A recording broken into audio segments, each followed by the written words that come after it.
ಬೆಂಗಳೂರಲ್ಲಿ ಈ ಆಪರೇಷನ್ ಬುಲ್ಡೋಸರ್ನ ಕಾರ್ಯಾಚರಣೆ ಚಾಪ್ಟರ್ 2 ಮೂರನೇ ದಿನಕ್ಕೆ ಕಾಲಿಟ್ಟಿದೆ.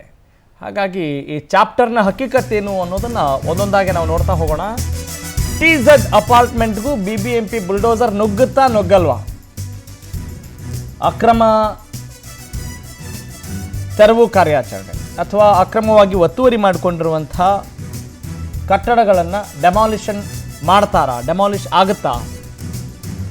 ವಿಲ್ಲಾ ಇಕೋಸ್ಪೇಸ್ಗೂ ಎಂಟ್ರಿ ಕೊಡುತ್ತಾ JCB? ಇವತ್ತಾದರೂ ವೇಗ ಪಡೆದುಕೊಳ್ಳುತ್ತಾ ಈ ಒತ್ತುವರಿ ತೆರವು ಕಾರ್ಯ? ದೊಡ್ಡವರ ಕಟ್ಟಡಗಳಿಗೂ BBMP ಬುಲ್ಡೋಸರ್ ನುಗ್ಗುತ್ತಾ ನುಗ್ಗಲ್ವಾ? $1 ಮಿಲಿಯನ್ ಪ್ರಶ್ನೆ ಆಗ್ಬಿಟ್ಟಿದೆ. ಈಗಾಗಲೇ ಸರ್ವೆ ಮಾಡಿ ಕಂದಾಯ ಇಲಾಖೆ ಗುರುತು ಹಾಕಿದೆ. ಇವತ್ತಿನಿಂದ ತೆರವು ಕಾರ್ಯಾಚರಣೆಯ ಒಂದು ಸುಳಿವನ್ನು ಕೊಟ್ಟಿದೆ BBMP. ಆದರೆ ಎಲ್ಲವೂ ನಿಜ ಆಗಬೇಕು ಅಂತ ಹೇಳಿದರೆ ಅವರು ಬುಲ್ಡೋಸರ್ ಕಾರ್ಯಾಚರಣೆ ಆರ್ಗ್ಯಾನಿಕ್ ಫಾರ್ಮಿಂಗ್ ಮಾಡಿದ್ರೆ ಬರೀ ನಿಮ್ಮ ಆರೋಗ್ಯ ಚೆನ್ನಾಗಿರೋದಲ್ಲ, ನಿಮ್ಮ ಹಣಕಾಸಿನ ಆರೋಗ್ಯ ಕೂಡ ಚೆನ್ನಾಗಿರುತ್ತೆ. Organic farming ಕಲಿಬೇಕಾ? ಫ್ರೀಡಮ್ ಆ್ಯಪನ್ನು ಈಗಲೇ ಡೌನ್ಲೋಡ್ ಮಾಡಿದ ಮೇಲೇ ಅದನ್ನು ನಂಬಬೇಕು ಅನ್ನುವ ಥರದಲ್ಲಿ ಪರಿಸ್ಥಿತಿ ನಿರ್ಮಾಣ ಆಗಿದೆ. ಕಂದಾಯ ಇಲಾಖೆಯಿಂದ ಅಂತಿಮ ಆದೇಶ ಬಂದರೆ ವಿಲ್ಲಾಗಳಲ್ಲಿ ತೆರವು ಕಾರ್ಯಾಚರಣೆಗೆ ಮುಂದಾಗ್ತಾರಂತೆ. ಅಂದರೆ ಇನ್ನೂ ಅಂತಿಮ ಆದೇಶ ಬಂದಿಲ್ಲ ಅಂದಂಗೆ ಆಯಿತು.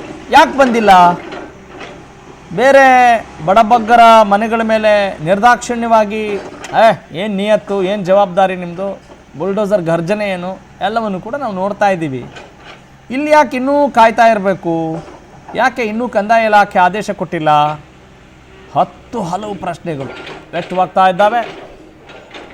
ಕಂದಾಯ ಇಲಾಖೆ ಆದೇಶಕ್ಕಾಗಿ ಅಧಿಕಾರಿಗಳು ಕಾಯ್ತಾ ಇದ್ದಾರಂತೆ.